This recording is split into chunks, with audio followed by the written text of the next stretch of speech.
I stopped talking to my mother on May 10th of 2020. It was Mother's Day in Australia. My relationship with my mother was great. There was nobody else I could relate to when it comes to my personal issues because of how similar we are to one another in terms of behavior. She raised me alone in a harsh financial environment of Japan. She showed me what a strong woman looked like, and I always looked up to her. She's a person who is able to make anyone laugh.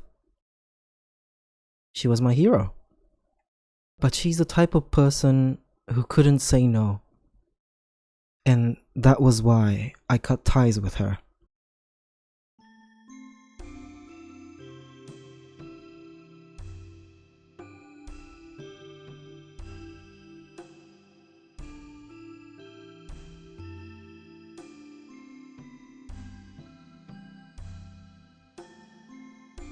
Before we begin, I want to make it clear that the comments I make in this video is about my mother's immediate family members and no one else beyond that.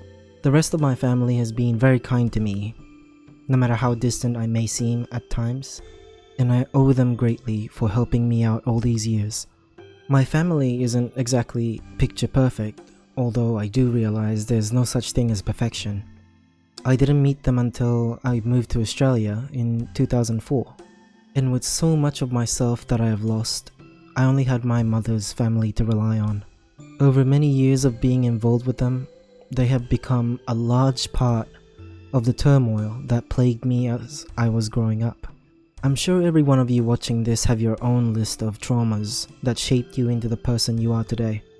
I have my own, but I'm not here to talk about that today. My mother is a very nice person. Looking back to how I was raised, she spoiled me with everything that I wanted, no matter how poor we were. What I asked for, I was given. But I had no idea that I was the one making my mother not be at home with me at night because she needs to work more to make up for the money she spent.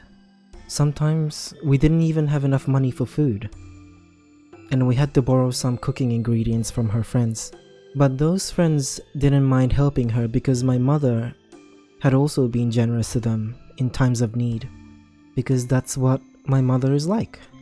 But just because you're a nice person, it doesn't guarantee that you'll be surrounded by good people. In Japan, we used to live amongst a small Filipino community that also struggled to make ends meet. It was all for the purpose of helping each other out, but it wasn't harmonious. There's a bit of drama that takes place from time to time, mothers bickering at one another about something nonsensical. When they get along, they would often visit with their kids, sharing gossips and whatnot. I would hang out with their kids while they were around, and then they would make their way home.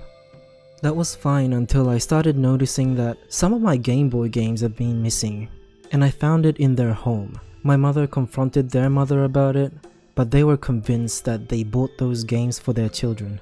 For the rest of our stay in Japan, my mother would engrave my name onto everything I owned to prevent them from stealing again. They asked to borrow some furniture to use for the gathering that they were organizing. Those chairs and tables never returned. We had a couple of neighbors visiting our home every night just to watch TV and get a free meal from us because somehow they knew when we were having dinner. My mother would let this happen. After we moved to Australia, nothing had changed. Her new husband took away my room and made me sleep on the floor because he wanted a homestay student to pay the rent. My aunt tricked her into opening several loan accounts to use for travel and buy luxury goods, which my aunt and my cousin has greatly benefited from. That loan is what I inherited by choice years later, and plays a huge role in cornering me into suicide. My stepfather was verbally abusive.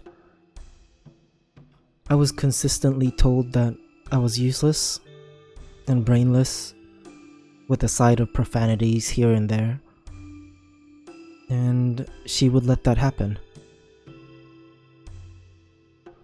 Let me stay on track. I stopped talking to my mother because she was the type of person who found it very hard to refuse anything. Whether it be work or a favor, she will try her best to make the other person happy. She's often easily convinced and often lacks her own opinion in most situations.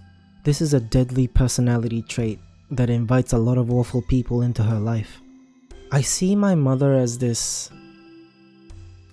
eye of the storm.